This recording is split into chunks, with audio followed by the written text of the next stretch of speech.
Magandang araw sa lahat ng mga tagapakinig ng channel na ito. Lalong-lalo na sa pamilya Mendez dito sa Leyte. Tawagin niyo na lamang po ako sa pangalang Dolpo ng Leyte. Kasalukuyang nasa 50 na ang edad. Pero nang mangyari ito, ay 18 taong gulang lamang ako. Tandang-tanda ko pa yung lahat. Dahil mga ganitong tipo ng karanasan, yung malabo talagang makalimutan. Nagkakape ako noon isang umaga, habang nakaupo lang sa may labas ng bahay namin. Nung biglang lumabas yung nanay ko at meron itong gustong ipagawa sa akin. Anak, baka pwede namang puntahan mo naman yung lupang minana ko sa lola at lolo mo doon sa kabilang baryo. Linisan mo lang at baka makakapal na yung mga damo o ginawa ng tapunan ng basura doon. Gaya nung nangyari nung una. Wika ng nanay ko noon. Taga-kabilang baryo kasi talaga yung nanay ko. Pero lumipat lang ito kung nasaan kami nakatira ngayon dahil napangasawa nga nito yung tatay ko. Meron siyang minanang lupa. Sa noon ay umao ko ng lola at lolo. Pero nasa kabilang baryo pa. At bihira lang talaga naming mapuntahan para linisan. Medyo malaki naman po yun. Tipong pwede magpatayo kahit mga 5 bahay na malalaki na magkakatabi. Hindi naman malawak syempre, pero pwedeng-pwede na rin talaga. Mura pa kasi yung mga lupa noon eh. At binili yun nila lolo noong nakakuha na nga sila ng pera sa kanilang pagretiro sa kanilang mga trabaho. Binili nila yon para sa huli ay ibigay din kay nanay na kaisa-isa nga nilang anak. Dahil abala rin yung mga magulang ko sa kanilang mga trabaho, hindi na rin talaga nalilinis ang lupang yon. Kaya inutusan nga ako ng nanay ko para bisitahin ko naman daw. At total wala naman din akong ginagawa nung araw na iyon. Pumayag naman ako agad.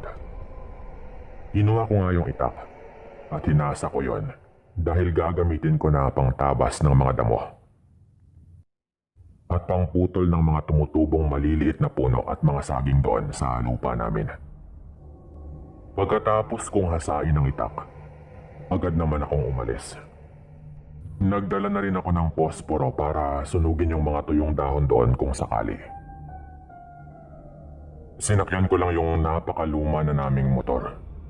Mabilis lang rin naman dahil nasa kabilang baryo lang din. Pagdating ko doon, abay ang kapal na nga ng mga damo at may mga puno talaga na maliliit na tumubo. Lalo na nga sa may bandang harap. Doon rin ako nag-umpisa. Ginapas ko lang yung mga damo at pinagpuputol yung mga maliliit na mga puno. Mga 30 minutos pa lang siguro nung napansin kong parang may kung ano doon sa likod na bahagi ng lupa namin. Parang merong bahay doon eh. Sino ba namang hunghang ang magpapatayo ng bahay doon? Hindi naman sila yung may-ari ng lupa. At sigurado ako na hindi rin alam ng mga magulang ko dahil wala naman din akong narinig mula sa kanila. Walang bakod yung lupa kaya umikot lang ako saglit papunta doon para mas makumpirma ko kung bahay ba talaga yung nandoon. Hindi lang halata mula sa harap dahil sa mga maliliit na puno na nakaharang. Pero nung inikutan ko nga, totoo talagang may bahay doon. Maliit na kubo lang pero sa dating nun, halata talaga na medyo bago lang yon at merong nakatira. May nakasampay rin na damit sa may bintana nun eh. Nagtaka ko syempre kung sino talaga yung may gawa nun. Dahil pribadong lupa na yun eh. Magtataka ka talaga na biglang nagkabahay sa lupa nyo na hindi man lang nagpaalam. Nilapitan ko yun ngayon. Tao po, tao po, sigaw ko noon. Tapos may bigla namang lumabas na matanda na parang nagtaka pa pagkakita nito sa akin at tinitignan na ganito yung hawak-hawak kong itak. Hindi naman ako palaway syempre kaya magalang akong nagtanong. Alam naman po ba ninyo na may nagmamay-ari dito sa lupang pinagtayuan ninyo ng bahay? Mahinahon ko pang tanong. Tumango agad yung matanda na totoo nga na alam naman ito. Pero bakit po kayo nagtayo ng kubo dito nang walang paalam? Tanong ko ulit na mahinahon lang din. Kaya nagulat na lang ako nung biglang sinipa ng matanda yung nakatumpok na mga tuyong dahon doon sa may harap ng kubo niya. Galit agad yung matanda. Di ba hindi nyo pa naman ginagamit? Wala naman akong balak na agawin itong lupa ninyo eh. Temporaryo lang din ako dito. Kaya huwag kang magsalita na parang akala mo kung sino ka. Kayo lang yung may-ari pero wala akong pakialam. Sabi pa ng matanda. Tapos pa na yung pagdila niya sa labi at meron itong sinasabi na hindi ko naman marinig. Nagulat na lang ako sa naging asal nito. Samantalang maayos ko naman siyang kinausap. At medyo hindi na nga naging maganda ang usapan. Lalo nung sinita na rin ito ang daladala kong itak. Bakit ka pa may dalang itak? Tinatakot mo ba ako? Walang magagawa yung itak mo. Sabi pa nito na may pagbabanta na sa kanyang mukha nung sabihin niya yon. Teka lang po may itak ako dahil maglilinis ako dito. Baka nga narinig mo rin akong naglilinis dyan sa may harap kanina pa eh. Mga 30 minutos na rin ako dito bago ko napansin itong kubo ninyo. Kayo na lang po ng tatay ko yung mag-usap dito. Kayo pa po kasi yung matapang na mali na nga po kayo. Sabi ko na lang noon dahil ayaw ko siyang patulan. Yung nasa isip ko noon, talagang isang sapa ko lang yung matanda at tutumba na. Na sapat ng dahilan para hindi ko na ito patulan. Siyempre 18 na ako noon habang yung matanda ay halos puti na rin ang lahat ng buhok at halatang medyo mahina na yung pangangatawan. At medyo maliit rin ito. Kaya tumalikod na lang ako sabay umuwi. Talagang bala kong sabihin yun kay tatay dahil hindi naman pwede. Nahayaan na lang yun ng ganon. Pinuntahan ko nga yung tatay ko doon sa kanyang pwesto dahil abala ito sa pagtitinda ng karne. Nung malaman yun ng tatay ko, syempre nagulat din siya at medyo nagalit. Pero kalmado naman ito at ipinagkatiwala muna niya sa alalay niya yung kanyang pwesto. At binalikan nga namin yung matanda na nagpatayo ng kubo sa lupang pinagmamayarian namin. Minabuti na rin namin noon na magsama ng tanod para sigurado. Pagdating nga namin doon, nagmatigas pa rin yung matanda noon na talagang siya pa yung galit. Kung ano-ano pa ang pinagsasabi nito sa amin. Pinagmumura kami at binantaan na babalikan daw niya kami. Kaya ang sabi na lang ng tatay ko ay bibigyan namin siya ng 1 linggo. At kung nandun pa rin yung kubo ay wawasakin na lang namin yon para matapos na.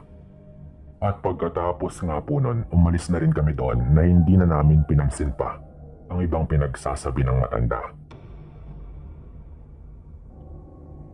Aaminin kong nainis ako noon. Sobrang dami lang talaga ng pinagsasabi ng matanda na hindi ko maintindihan dahil kung naging maayos lang itong kausap ay baka hinayaan na lang namin siya doon basta temporaryo lang. Tinanong namin yung tanod pero hindi niya kilala ang matanda. Bigla na lang din daw yung sumulpot sa kanilang baryo. Wala rin daw nakakaalam sa pangalan nito. At kahit madalas naman nilang nakikita yon, mailap daw yung matanda sa ibang mga tao na hindi rin nila alam kung bakit. Medyo may pagka-weirdo rin daw ito at sa gabi lang daw nila madalas nakikitang lumalabas ng bahay. Isang hapon, pagkalipas ng 1 linggo, ay bumalik na nga kami gaya ng napag-usapan. Nandun pa rin yung kubo pero wala nang mga gamit sa loob nun. Nahalatang umalis na nga rin yung matanda. Kaya wala na kaming magagawa kundi wasakin na lang yung kubo. Nalungkot kami ng tatay ko na bakit kailangan pang humantong sa ganon. Kung hindi lang sana nagalit agad yung matanda ay baka napag-usapan pa namin eh. Pero ikaw ba naman na pagdating mo doon ay pinagmumura ka na kahit gusto mo pa sanang pag-usapan yon? Napakatapang lang talaga nito at kung ano-ano yung pinagbabanta sa amin. Patapos na kami sa pagwasak ng kubo dahil maliit lang din yon. Nung nakita ng tatay ko yung matanda na nandoon sa likod ng mga damuhan nakasilip sa ginagawa namin. Galit na galit at nalilisik yung paningin habang nakatingin sa amin. Nakita ko rin agad yon nung napasigaw nga yung tatay ko kung bakit siya nandoon. Tay, hali kayo dito at pag-usapan po natin to. Bibigyan namin kayo ng kahit konting halaga. At kung gusto po ninyo, ay tutulungan namin kayo na dalhin itong mga kahoy sa kung saan po ninyo gusto. Para makapag-umpisa po kayo ulit. Pagmamagandang loob pa ng tatay ko pero hindi sumagot yung matanda. Ang sama lang ng tingin nito sa amin na galit talaga. Nung lalapitan ko sana ay bigla yung tumalikod at tumakbo.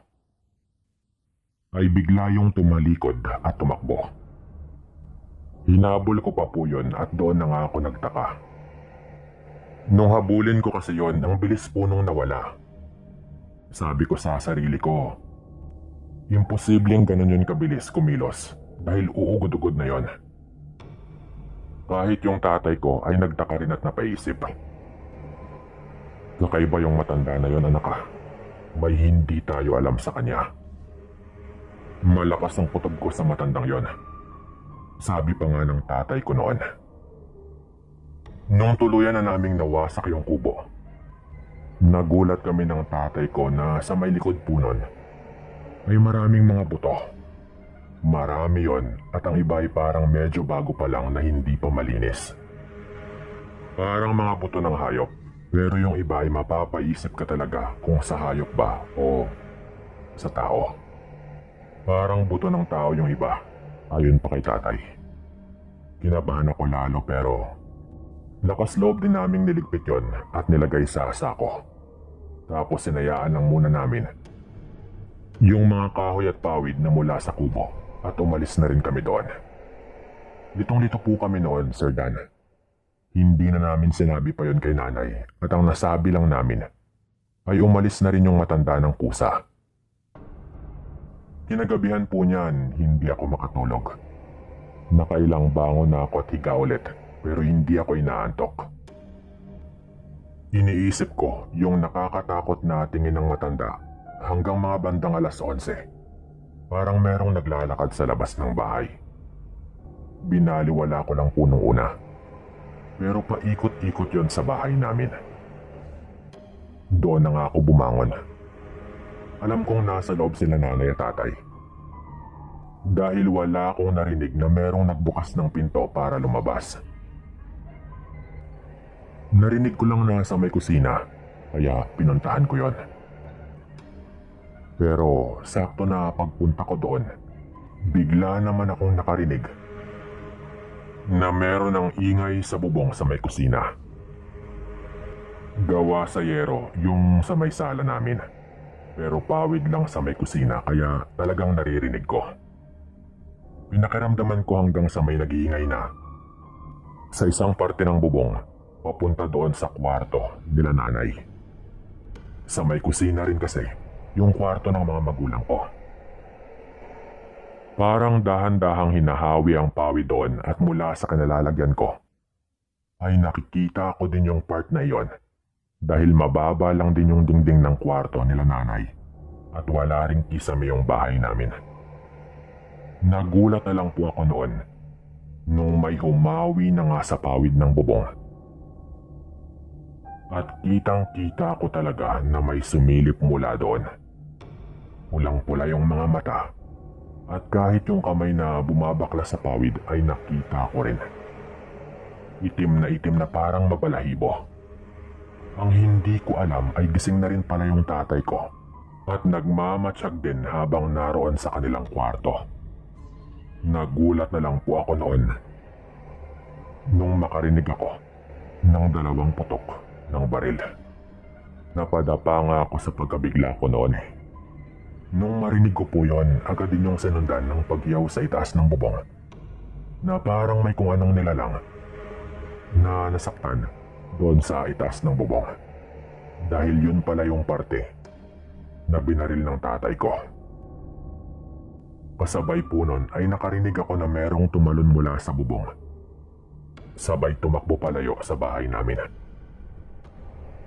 "Aswang ka, nasaan ka na?" Isigaw ng tatay ko noon. Tapos lumabas nga ito ng bahay. Nagmamadali habang hawak-hawak ang baril. Sa isang side ng bahay namin ay may nagkalat na mga dugo. Meron ding mga bakas doon ng mga paa. Pero dahil nawala na rin agad yon ay hindi na rin namin nahabol pa. Ngunit kinabukasan, ginulat kami ng balita na may isang matanda raw na nakitang patay na sa may gubat malapit sa boundary ng baryo namin at ng kabilang baryo. Hindi na po namin pinuntahan, pero nung pinalarawan ni tatay sa mga kababaryo naming nakakita doon sa matanda, tugmang-tugma yun sa matanda na may-ari ng kubo. Ang matindi pa kasunod po nun ay ang mga usap-usapan naman mula sa mga taga-kabilang baryo na aswang daw pala yung matandang yon. May mga nakakita raw doon at ang sabi nila ay baka nadali daw yon habang nangangaswang ito. Hindi ko alam kung tama nga ba sila. Baka siya nga yung nadali ng tatay ko. Hindi lang kami sigurado. Dahil isang nakakatakot na nilalang naman yung nakita ko na nasa itaas ng bubong namin. Ganon din yung pagkakita ng tatay ko, na nagawa pa nga rin makatakas pagkatapos mabaril.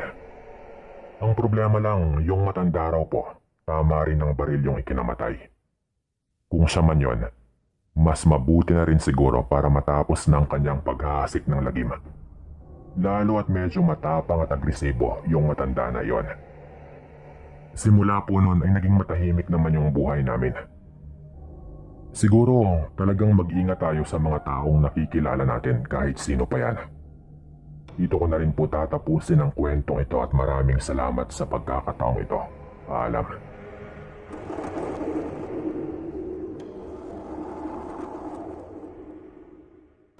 Magandang araw sa inyong lahat. Lalong-lalo na sa mga katulad kong matagal nang nakikinig dito sa channel na ito.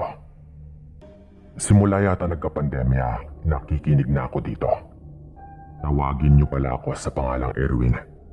Taga Mindanao ako. Hindi ko nababanggitin yung baryo at kahit yung probinsya para protektahan na rin ang imahe ng lugar. Lumaki ako sa isang liblib na baryo. Walang kuryente at gasera lamang yung ginagamit namin noon.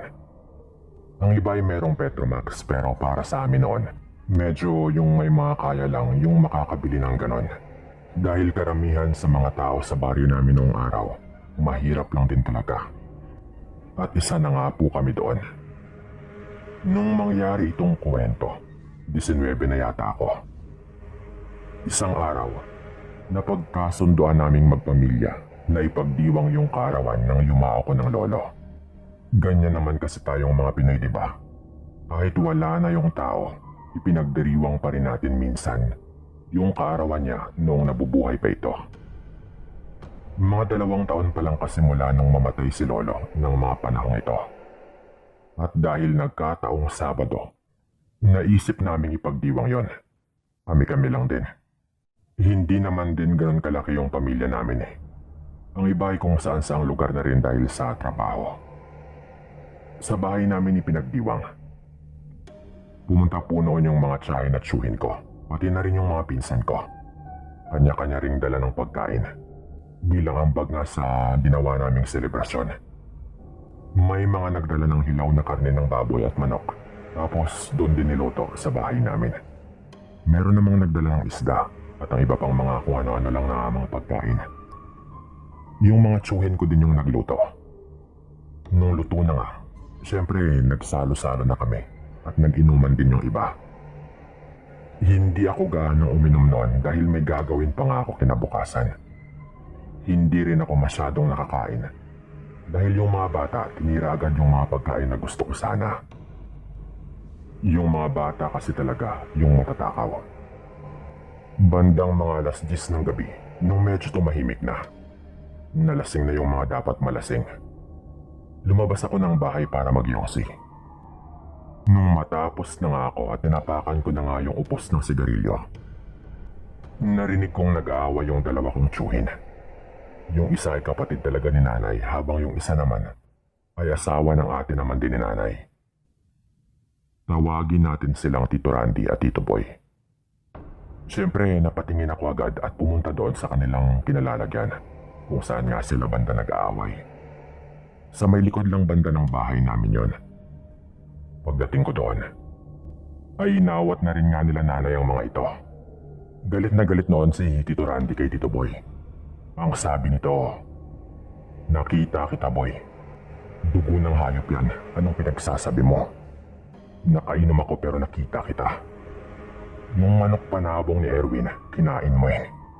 Sabi pa nga po noon ni Tito Randy. Nung marinig ko yung tungkol sa kinain daw na manok panabong na pinagmamayarian ko nga, nagtaka ko agad sabay tingin doon sa kulungan ng alaga kong manok panabong. Nakita kong nakabulagta na nga yung manok sa labas ng kulungan. Bali yung leeg at bukas yung tiyan na parang gutay-gutay na rin. Napamura ako agad noon.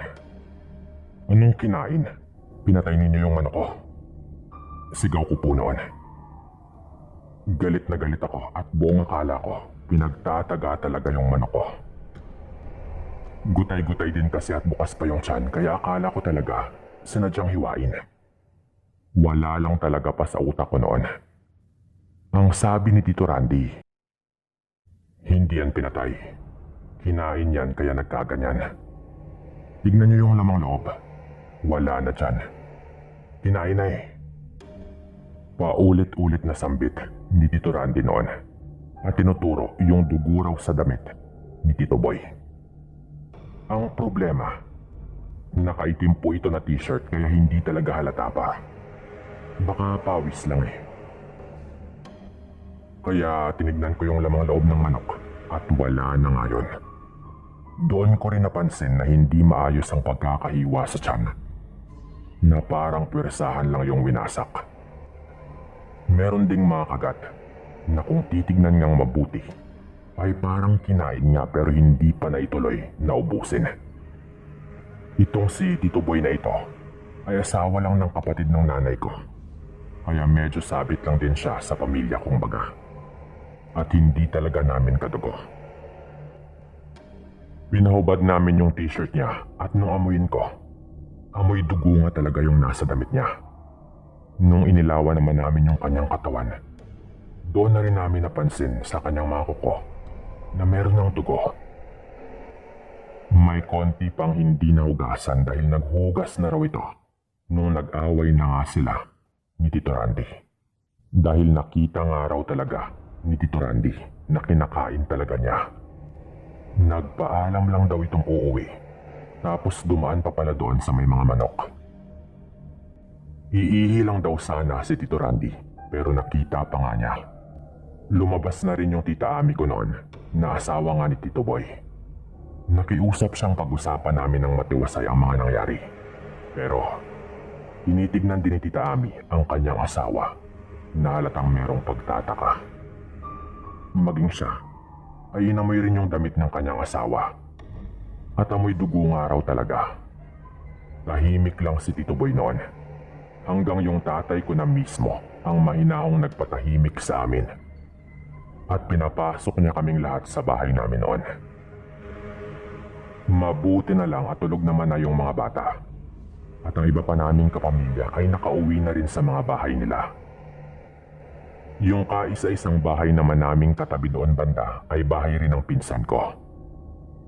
Nung nagpasukan na nga kami sa bahay namin, nandun kaming lahat ng mga matatanda sa may sala. "Totoo ba yung nakita ko, boy?" Tanong agad ni Tito Randy kay Tito Boy.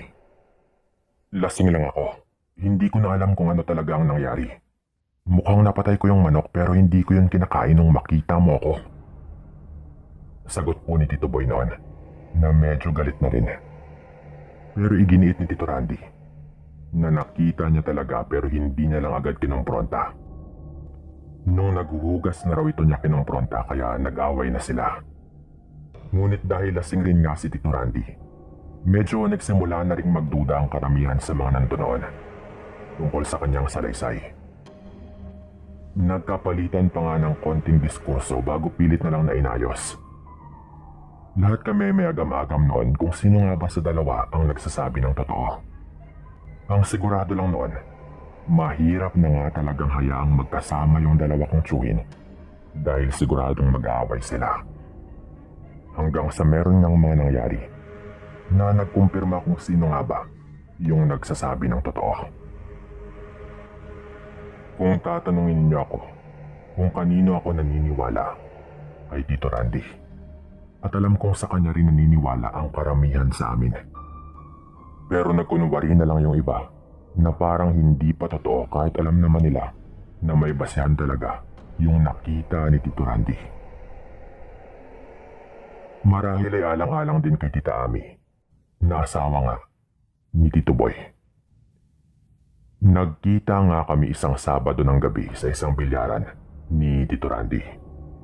Eksaktong 1 linggo pagkatapos ng mga nangyari. Napag-usapan namin ang tungkol doon habang naglalaro. Wala namang tao halos sa bilyaran. Kaya malaya naman kaming nakapag-usap at hindi lang namin binabanggit yung pangalan ni Tito Boy. Ang sabi nga ng tito ko, alam niya raw talaga ang kanyang nakita at nag-aalala nga raw siya kay Tita Ami. Siyempre, dun sa bahay nila Tita Ami, wala rin talaga silang kapitbahay.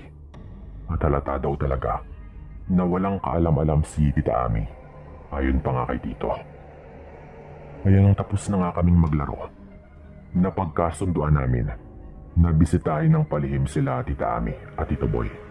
Lalo at wala naman kaming ginagawa ng gabing yon. Balak lang sana naming magmatsyag-matsyag. O baka may dahilan din talaga. Kaya nung gabi pa talaga na yun namin mismo naisipang gawin yon. Hindi na kami nag-aksaya pa ng panahon noon. Umalis kami at naglakad papunta doon kila Tita Ami. Ano bang meron ka riyan? Tanong sa akin ni Tito. Na alam kong armas yung kanyang tinatanong kung sakali nang magkagipitan. Pero wala nga kasi akong dala kahit ano noon. Wala po eh.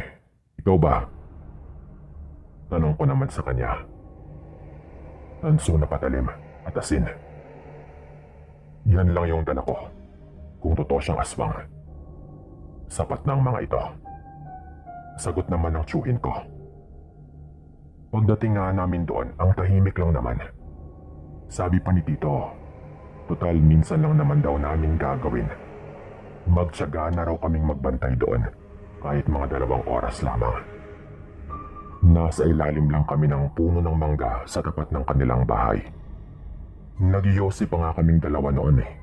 At parang mga tanga na nagbubulungan habang nag-uusap. Wala lang nga talaga kaming magawa. Nagbabaka sakali lang na baka meron kaming matsambahan sa pagbabantay namin doon.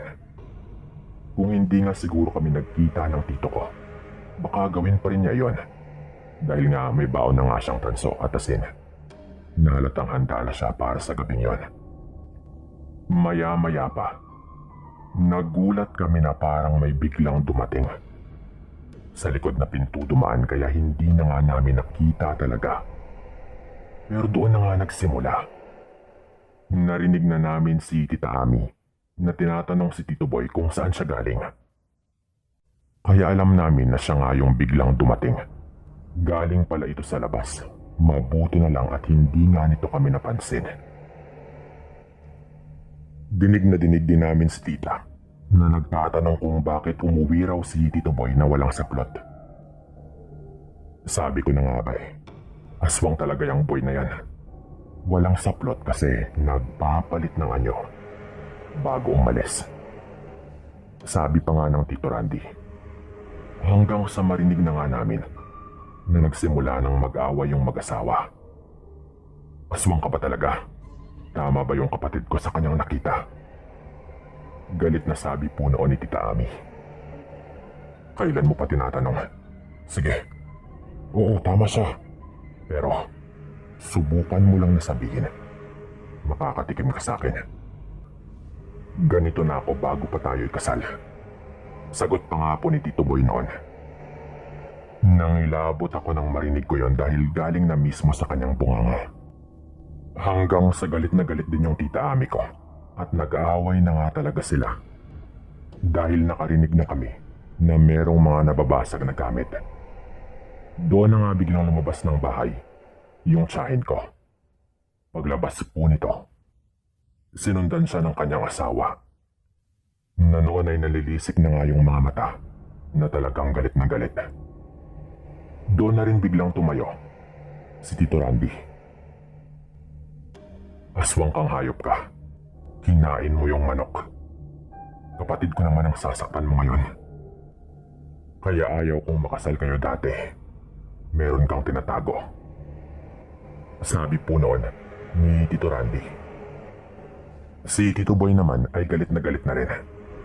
Nakakatakot po yung mukha nito nung mga oras na yon.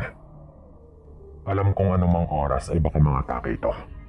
Kaya lumabas na rin ako at nilayo ko nga yung tiyahin ko. Nung galit na galit pa rin si Tito Boy, nagulat na lang ako nung walang takot siyang sinabuyan ng asin ni Tito Randy. Tuloy-tuloy po yan hanggang sa maubos yung laman ng maliit lang naman na plastic na pinaglagyan ng asin. Yung parang lalagyan lang din po ng ice candy. At doon na nga rin namin nakita, Sir Dan, na natakot talaga sa asin si Tito Boy. Lalo at nag-iba na rin talaga kasi ang kanyang itsura nung sinabuyan siya ni Tito. Nasaktan rin po siya doon na pinapagpag po nito yung mga tumama sa kanyang balat. Galit na galit po ito kay Tito. Sabay lumapit po ito ng pilit. Ngunit nung inilabas na nga po ni Tito yung kanyang patalim, ang sabi lang po ni Tito Boy, "Tanso, bakit meron ka niyan?" Sabi po nito sabay umaatras na po ito.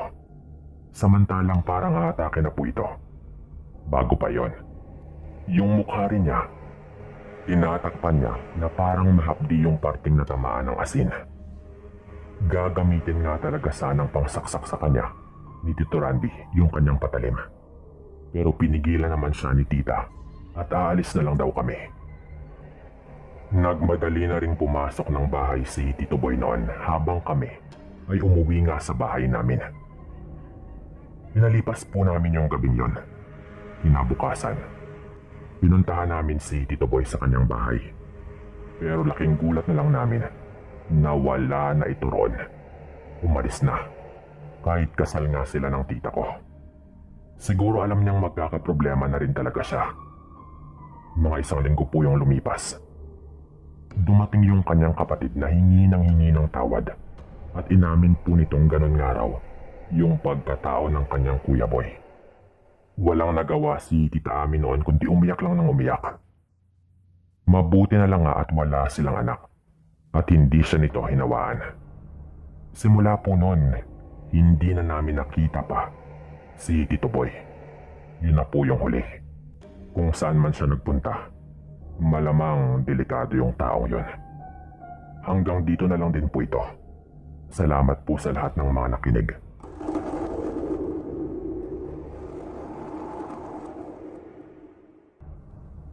Biboy nga pala ng Kapis. Malapit nang maging senior citizen pero mahilig pa rin makinig ng mga ganitong kwento araw-araw. Ito ay dahil meron din naman akong sariling karanasan. At ito nga yung ibabahagi ko sa inyo ngayon. Nakatira ako sa Tapas Kapis. At nangyari ang kwentong ito, mga 40 anyos na rin siguro o mahigit pa ang nakaraan. Teenager lang din ako nang mangyari ito eh. Sa Aklan ako nag-aral. Dahil nandoon yung tiyahin ko na siyang nagpapaaral sa akin. Pero bakasyon nang mangyari ito. Kaya umuwi nga ako dito sa lugar namin sa Kapis. Ilang buwan din akong hindi nakauwi noon. Kaya nananabik na rin ako sa amin, lalong-lalo na sa mga kapatid ko. Dahil panganay ako sa 4 na magkakapatid. Pag-uwi ko, syempre bumawi ako sa mga kapatid ko. Yung bunso namin ay nasa 5 taong gulang pa lang. At siya po yung paborito ko noon. Kaya gano'n na lang yung tuwa ko nung makauwi nga ako sa amin. Tawagin natin yung bunso namin sa pangalang Jelay. At siya talaga yung pinakadahilan kung bakit gano'n na lang yung kagustuhan kong umuwi noon tuwing bakasyon. Isang hapon, inutusan ako ng tatay ko na kunin daw yung mga naipon niyang kahoy panggatong sa may pana ng bundok. Sa may bundok kasi itong lugar namin. Kaya baka meron na ring ideya ang ilan sa inyo kung saan ito banda. Gawain talaga namin na iwan lang muna sa may paanan yung mga kahoy panggatong kapag nangangahoy kami. Dahil wala namang ibang kukuha doon. Basta't naitali mo lang o naitumpok, hindi na yun pakikialaman ng ibang mga tao. Umaga ako pumunta doon para kunin na yon. At nang meron na nga kaming megatong para sa pagluluto. Ang sabi ng kapatid kong lalaki, susunod na lang daw siya para mas mabilis naming mahakot ang mga yon. Tawagin naman natin itong isa ko pang kapatid sa pangalang Makmak. Pagdating ko doon, inayos ko lang yung pagkakatali at hinati-hati sa ilang mga parte na sapat lang para mabuhat ito. Babalik-balikan na lang din namin. Sumunod naman agad yung kapatid ko at nakailang balikan din kami bago umabot sa punto na konting-konti na lang talaga na isang balikan na lang. Medyo marami kasi yun. Nung huling balik na nga namin, naisipan na muna namin na manguha ng prutas doon bago hakutin yung huling bugkos ng kahoy. Lalo at maraming mga tanim na bayabas doon sa parteng yon. Nanguha muna kami at kumain. Hinubad ko lang yung damit ko noon at doon din namin ibinalot yung mga nakuha naming bunga. Pumunta pa kami sa ibang mga puno sa unahan kung saan medyo makakapal na ang mga talahib. Palapit pa lang kami noon sa parteng yon nung bigla na kaming nakaamoy ng mabaho nung medyo umihip yung hangin. Ang baho naman ng tol, mukhang patay na hayop, sabi ko noon sa kapatid ko. Pero lumapit pa rin kami para tignan kung ano kaya yon. At nung hinawi namin ang mga talahib doon, tumambad na sa amin ang patay na katawan ng isang maliit na baka. Kung titignan yon, halatang bata pa lang yun na baka. Nilalangaw po yun. Meron yung isang sugat sa may bantang leg na malamang ay ginawa para mamatay agad yung hayop. Hindi yung sugat na mula sa patalim. Dahil hindi ganon kaayos ang pagkakagawa doon. Nahalatang hindi patalim yung ginamit. Nakadapa lang yun pero nangangamoy talaga ng malala. Kumuha ko ng kahoy para subukang tignan ang tiyanon. At nung ginawa ko nga yun, doon na nga ako nasuka. Wasak na wasak yung tiyan ng hayop. Halos walang natira sa lamang loob nun. Sino kayang may gawa nito, kuya? Kawawa naman yung baka. Sabi naman ng kapatid ko. Napaisip na ako agad noon. Kapag lumaki ka sa probinsya ng Capiz, talagang mapapaisip ka sa mga ganito. Lalo na nga noon, kung kailan may tuturing ko na mas maraming mga kakaibang pangyayari na may kinalaman sa mga aswang. Hindi sino yung tanong kundi ano. Gawa pa ba ito ng tao, tol? Tignan mo naman yung sinapit ng hayop. Sabi ko naman noon sabay umalis na nga kami.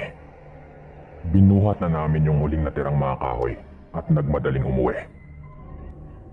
Pagka-uwi ng bahay ay sinabi namin agad kay tatay yung aming natagpuan at binalikan pa talaga namin kasama yung tatay ko. Nagulat rin yung tatay ko noon. Sinuri niyang mabuti at ang sabi niya, mukhang iba na raw talaga yung may gawa nun. Alam na namin ang ibig sabihin ng yon.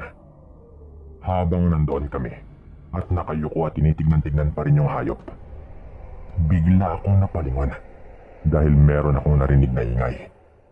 Paglingon ko ay may nakita akong tao sa likod ng isang puno. Nakasilip sa amin at nang makita ko ito, bigla na lang siyang tumakbo. Hindi ko namukhaan, lalo at nakasombrero. At matataas din yung mga talahib doon na medyo natatakpan din siya. Sino yon? Sabi ko sabay sinubukan kong habulin. Pero mabilis yung nawala sa paningin ko nung nagsuot yun sa may talahiban. Kung wala lang sanang sombrero, baka nakilala ko pa. Sino kaya yun, Tay? Ang weirdo naman na nakatingin lang ito sa atin na parang interesado siya sa ating natagpuan. Sabi ko noon. Pero hindi naman siya lumapit. Baka may kinalaman yun dito. Hindi mo ba talaga namukhaan? Tanong ng tatay ko pero hindi ko nga talaga nakilala eh. Yung hayop na yon, nilibing na lang din namin ng mabilisan. Lalo at dumadaan kami lagi sa parting yon. Kaya pangit naman kung hayaan lang namin yun doon na nangangamoy. Umuwi kami noon na napapaisip kung ano nga ba yung may gawa at kung sino naman yung taong nakita ko na agad rin tumakbo. Bandang hapon mga 5:30, nagluto yung nanay ko ng adobong baboy at medyo marami naman yon. Kaya inutusan niya ako na bigyan yung kapitbahay namin. Kapitbahay namin ito pero sa totoo lang, hindi talaga sobrang lapit. Mga nasa ilang metro pa. Pero sila lamang yung pinakamalapit sa bahay namin dahil wala namang ibang mga bahay sa parting yon. Tawagin natin yung kapitbahay na ito sa pangalang Mang Nardo. At tawagin naman nating Dondon, ang anak nito. Kaibigan ko rin itong si Dondon. Pagpunta ko doon, nakailang katok na ako at tawag sa kanila pero walang tao. Babalik na lang sana ako sa bahay. Dala-dala yung ulam. Nang bigla akong may napansin sa gilid ng mahabang upuan sa labas ng kanilang bahay. Isang sombrero. Nung makita ko yon, agad ko ngang naalala yung taong nakita ko sa gubat. Kakulay yon ng sombrero ng taong yon. At parang yun nga talaga. Nilapitan ko yon. At tutunayan, hinawakan ko pa tinignan. Malakas talaga ang aking kutob na yun yung parehong sombrero. Hindi ko pa man yun na ibabalik sa may upuan. Ay merong biglang nagsalita sa likuran ko. Ano bang atin, iho? At bakit ka nandito? Sombrero ko yan ah. May problema ba tayo? Tanong ni Mang Nardo noon. Wala po. Meron lang po akong naalala nang makita ko itong sombrero. Ito nga po pala yung adobo. Pinapabigay po ng nanay ko kaya nandito ako. Kanina pa ako tawag ng tawag dito. Pero mukhang wala po yata si Dondon. Sabi ko noon. Sila lang kasing dalawang magkasama sa bahay. Dahil iniwan ng asawa niya itong si Mang Nardo. Kung hindi mo mamasamain, itatanong ko lang sana kung ano yung naalala mo sa sombrerong ito. Tanong bigla ni Mang Nardo. Wala naman po, hindi naman po mahalaga. Agad ko namang sagot. Sabay tinanong ko siya pabalik kung nasa gubat ba siya kaninang umaga. At tumanggi nga ito agad. Hindi raw siya napadpad doon. Sa paraan ito ng pagtanggi, medyo nakaramdam ako agad na hindi ito nagsasabi ng totoo. Kinutuban na ako noon na meron itong tinatago. Hindi ko na yon sinabi sa kapatid ko. At yung tatay ko na mismo, yung kinausap ko tungkol doon. Pero yung problema, ayaw maniwala ng tatay ko dahil kaibigan nga nito si Mang Nardo. Nag-iisip naman ito, napansin ko. Pero kinukumbinsin niya ang kanyang sarili na hindi talaga totoo yun. Kaya wala rin nangyari nung una. Hanggang sa lumipas nga ang mga 1 linggo. At ang sabi ko noon, kakalimutan ko na lang ang mga duda ko. At bumalik na nga talaga ako sa normal. Baka ako dahil lang matagal akong hindi nakauwi. Kaya kung ano-ano yung pumapasok sa utak ko. May pinuntahan ako noon na karawan ng kaibigan ko. Medyo ginabi ako doon. Gabi na rin nung nilakad ko lang pauwi. Hindi na nga rin ako nakipag-inuman pa noon. Lalo at baka malasing pa ako at masobrahan. Malapit na ako sa bahay pero madadaanan ko muna ang bahay nila Mang Nardo. Naalala ko na naman yung natagpuan namin noon. lalo at napakatahimik ng gabi. Napatigil ako at nakatayo lang doon sa harap ng kanilang bahay. Nung biglang parang merong bumagsak. Mali, parang mali yung sabihing bumagsak. Dahil parang lumapag yon. Yung tipong parang ibon na biglang lumapag sa lupa. Pero mas mabigat po yung tunog na parang kung ano man yon ay may kalakihan. Napatakbo ako agad at umikot sa may likod ng bahay kung saan ko yun banda narinig. Tapos nagtago ako sa may puno ng santol sa may likod ng kanilang bahay. May kadiliman doon pero naabutan ko pa yung parang malaking ibon na parang paniki rin. Nasa lupa yon. Tapos naglilikha ng mahina pero kakaibang tunog na parang nahihirapan. Naabutan ko talaga yon. Hanggang sa ilang sandali pa. Bigla po yung naging tao. Kitang-kita ko kahit medyo madilim. Dahil ilang minuto na rin akong naglalakad sa dilim na medyo nasanay na nga yung aking mga mata. Naninag ko talaga yon.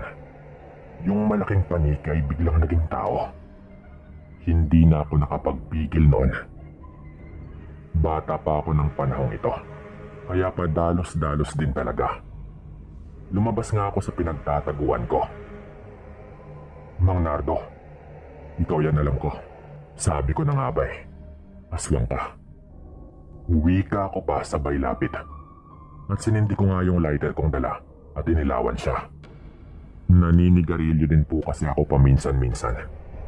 Kaya meron nga akong dalang lighter ng gabing yon. Nung ilawan ko po, si Mang Nardo talaga yon. Walang damit pang itaas at merong sugat sa kanyang balikat. Aswang ka pala talaga. Ayaw pang maniwala ng tatay ko sa akin eh. Ikaw yung lalaki sa gubat, di ba? Ikaw yung may gawa nun sa patay na baka. Sabi ko naman agad. May sasabihin pa sana ako noon nung bigla akong sinakal ni Mang Nardo. Oo, aswang ako. At wala kang pagsasabihan sa nalaman mo. Naiintindihan mo. May mga maliliit ka pang kapatid. Tandaan mo yan. Sabi pa nga nito na parang nagbabanta habang nagpupumiglas ako sa pagkakasakal niya sa akin. Gusto mong makita, di ba? Eto. Sabi pa nito at pinakita nga niya sa akin ang nakakatakot niyang mukha. Grabe yung kaba ko noon, Sir Dan. Hindi ko akalaing gagawin niya sa akin yon. Napakabobo ko lang din talaga noon para lumabas pa at kumprontahin siya. Bigla niya akong tinulak. Kaya natumba nga ako sa lupa. Wala akong nagawa lalo at napakaigpit ng kanyang pagkakasakal na halos panawa na nga ako ng ulirat. Bukod pa sa kaba na nararamdaman ko dahil sa kanyang itsura. Hihimatayin na yata ako noon nung biglang merong lumabas sa pinto nila sa likod. Walang iba kundi si Dondon. Dahil narinig ko agad yung kanyang boses. Tay, wag! Ano ka ba? Kaibigan ko yan. Sabi ni Dondon noon. Dahil barkada ko rin talaga ito mula pa nung mga bata pa kami. Pilit niyang hinilang kanyang tatay at nagmamakaway itong hayaan ako. Sa punto lang na yon, parang natauhan si Mang Nardo at binitawan nga nito ako agad. Yung mukha nito parang biglang nagbago. Bumalik sa normal. At hindi na yung tipong galit na galit. May sasabihin pa sana siya pero bumangon ako agad at tumakbo. Pag uwi ko, hindi ko napigilang sabihin yun kay tatay syempre. Sinabi ko na nga agad. Kaya kumuha ng itak yung tatay ko noon. Paglabas po nito ng bahay, sigaw na siya ng sigaw. Mabuti na lang at wala pang ibang mga bahay doon banda sa amin ng mga panahong ito. Hayop ka, Nardo. Totoo pala talaga. Sigaw nga agad ng tatay ko. Sabay pumunta nga ito doon. Siyempre, naglabasan din sila nanay at yung mga kapatid ko. Nung nandun na nga kami, todo awat naman itong si Dondon. Natauhan na rin ako noon kaya inawat ko rin yung tatay ko. Mahinahon naman noon si Mang Nardo. Pare, oo totoo, inaamin ko. Pero nadala lang ako kanina. Natakot lang ako na baka ipagsabi ng anak mo ang lahat ng kanyang mga nakita. Hayop lamang yung kinakain ko. Itong sugat na ito, may nakakita lang sa akin habang kumakain ako ng hayop doon sa kabilang baryo. Sabi nito, sabay turo sa sugat niya sa balikat. Umiiyak ito noon. Ang sabi niya, hindi raw siyang masama at handa raw siyang umalis kung yun yung kinakailangan. Dahil yun naman daw talaga yung kanilang pinaplano. Pero kung gusto raw ni tatay na patayin siya, nakahanda naman daw siya at hindi siya lalaban. Nabigla lang daw talaga siya sa kanyang nagawa. Balak na rin daw nilang umalis ni Dondon para hanapin daw ang asawa niya doon sa Mindanao. Tulad nga ng sabi ko, iniwan sila ng asawa niya pero hindi ko naman alam kung ano nga ba yung dahilan. Naawa yung tatay ko noon at kumalma naman ito. Ang sabi ng tatay ko, hahayaan daw namin sila basta't siguraduhin lang nilang hindi siya masama. Nag-iiyakan na rin kasi noon yung mga kapatid ko. Ganun nga po yung nangyari. Umalis po yung mag-ama. Pero bago sila umalis, humingi ulit ng tawad sa amin si Mang Nardo. Nagpasalamat din ako kay Dondon sa kanyang ginawa. Huling balita namin, nahanap naman daw ni Mang Nardo ang kanyang asawa.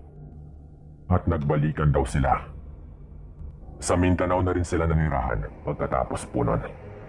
Pero ang alam ko lang, hanggang ngayon, nalilito pa rin ako sa aming mga naging desisyon. Nalilito pa rin ako. Pero ang alam ko lang, sinunod lang din namin ni tatay ang nararamdaman namin sa sitwasyong yon. Naniniwala din ako sa mga sinabi ni Mang Nardo eh. Naramdaman ko naman na totoo ang kanyang mga sinabi. Lalo na nga nung umiiyak na ito. Ito ay sa kabila ng pag-ataking ginawa niya sa akin. Kung nabubuhay man siya ngayon, na malamang hindi na, sana'y nasa maayos siyang kalagayan. At pati na rin yung kanyang anak na si Dondon. Hanggang dito na lang po ito at maraming salamat.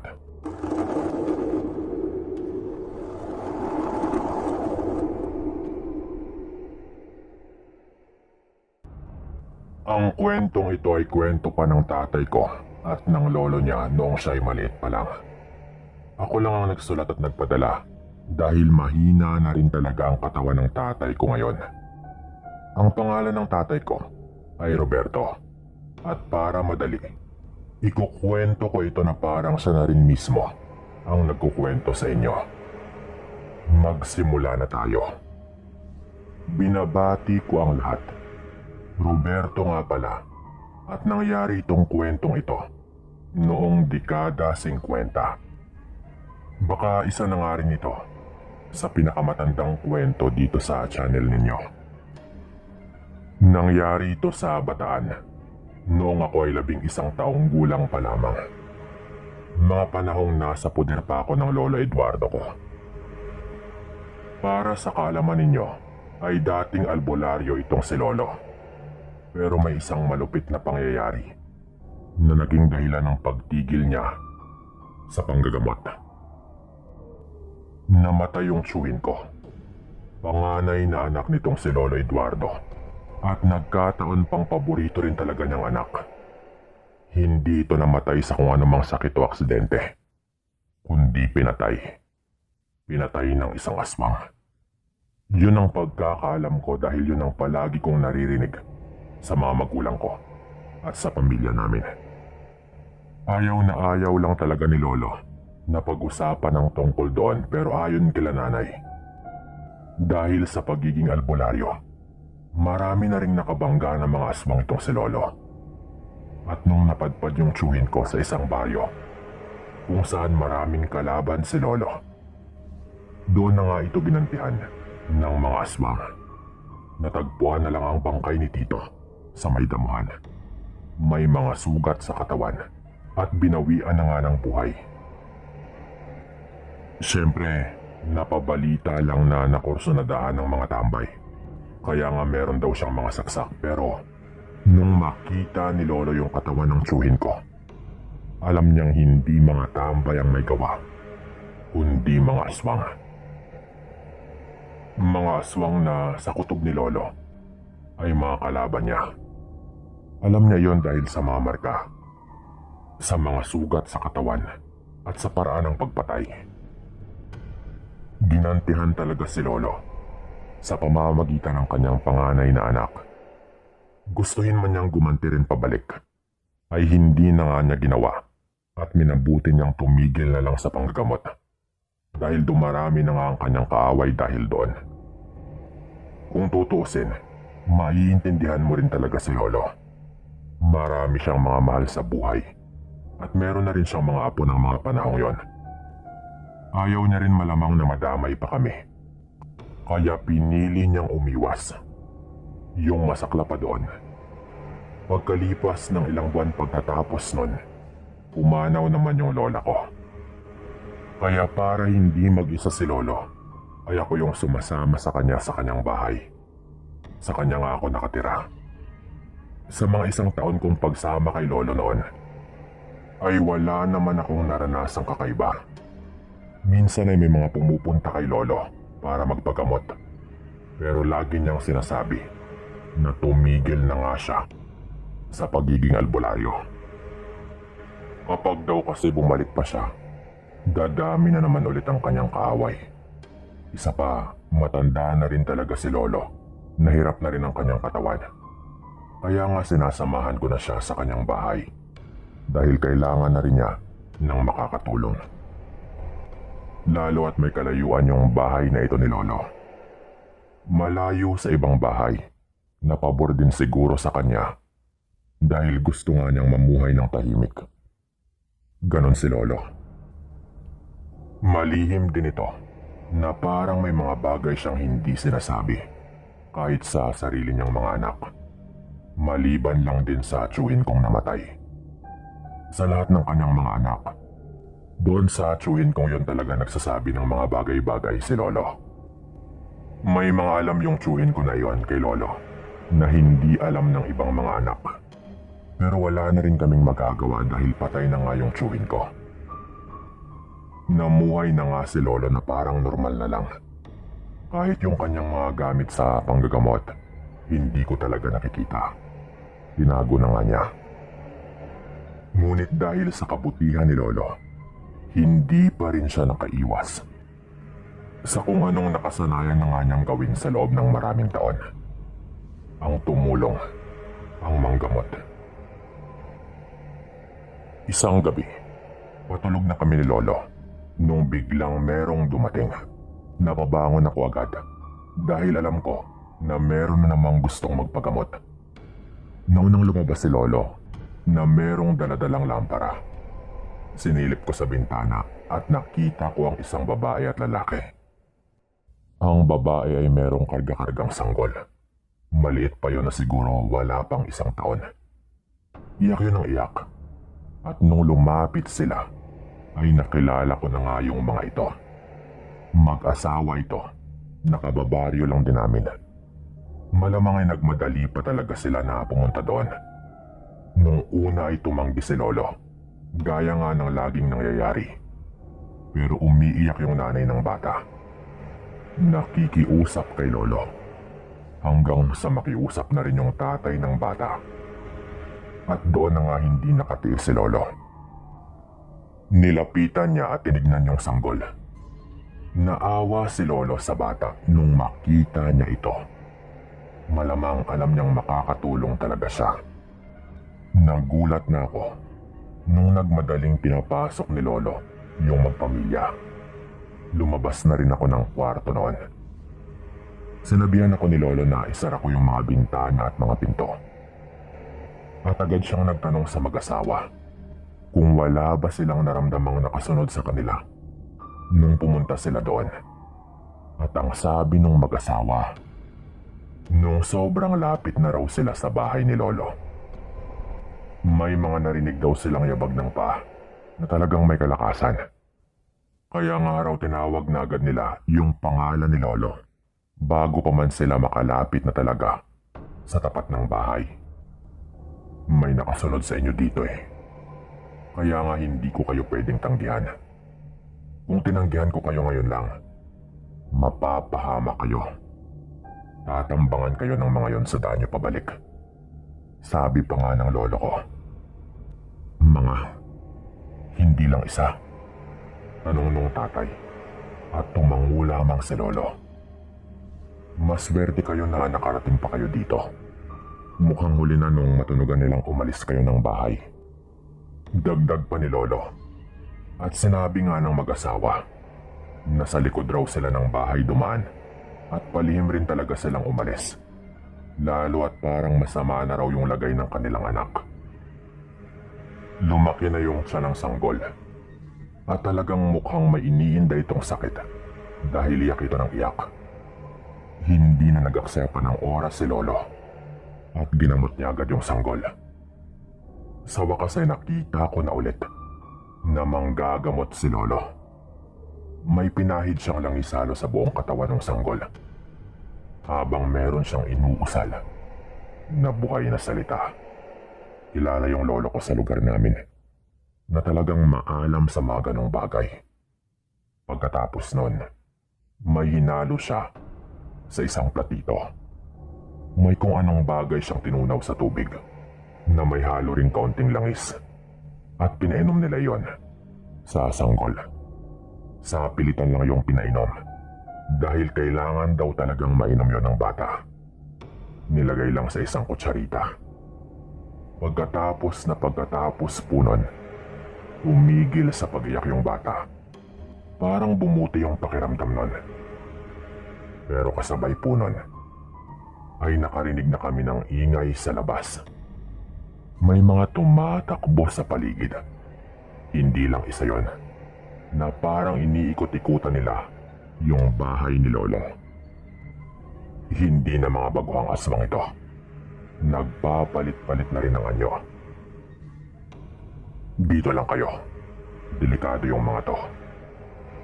Mukhang merong dalawa sa labas pero kaya kong itaboy yung mga ito. Kung hindi ko man maitaboy, baka kailangang may mamatay na dito ngayong gabi.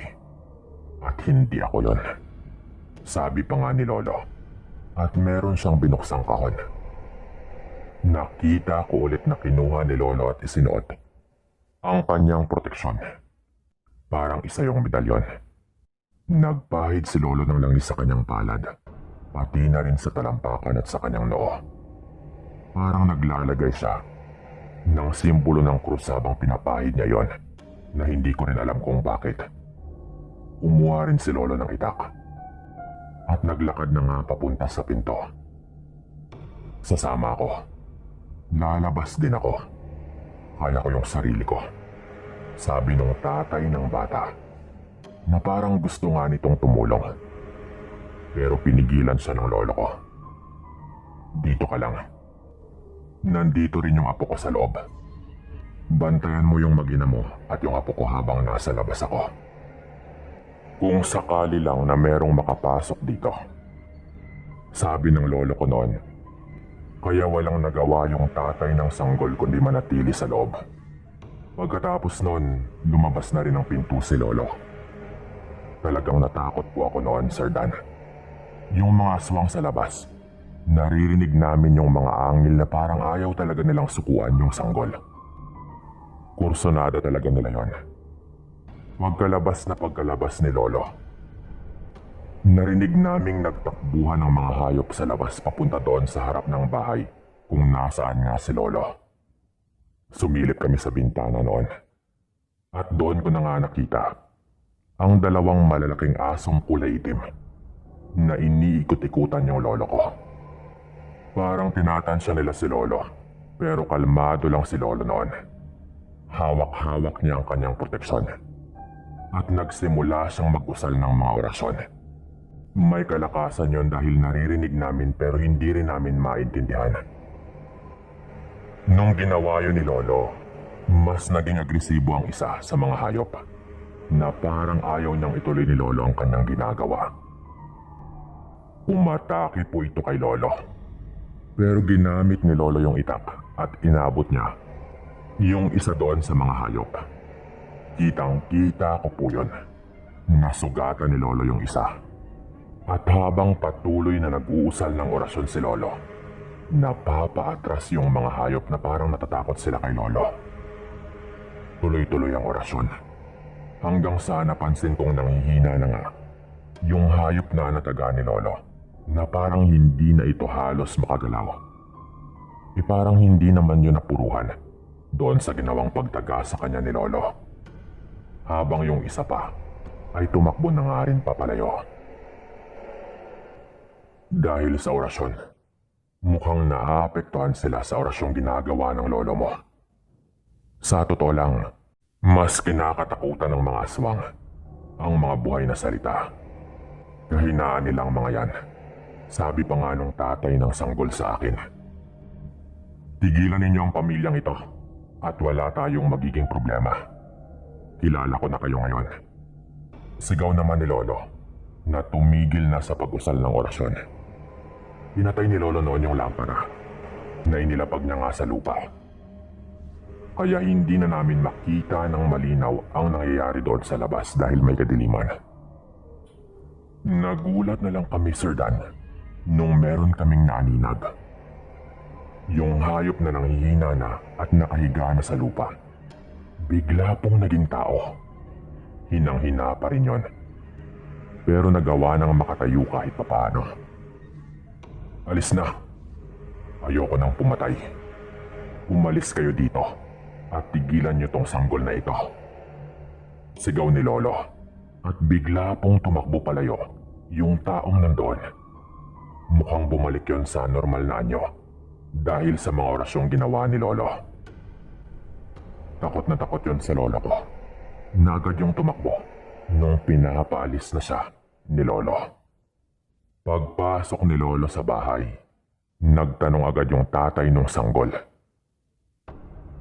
Bakit mo pinatay yung ilaw? Kilala namin yun malamang, di ba? Kaya pinatay mo yung ilaw.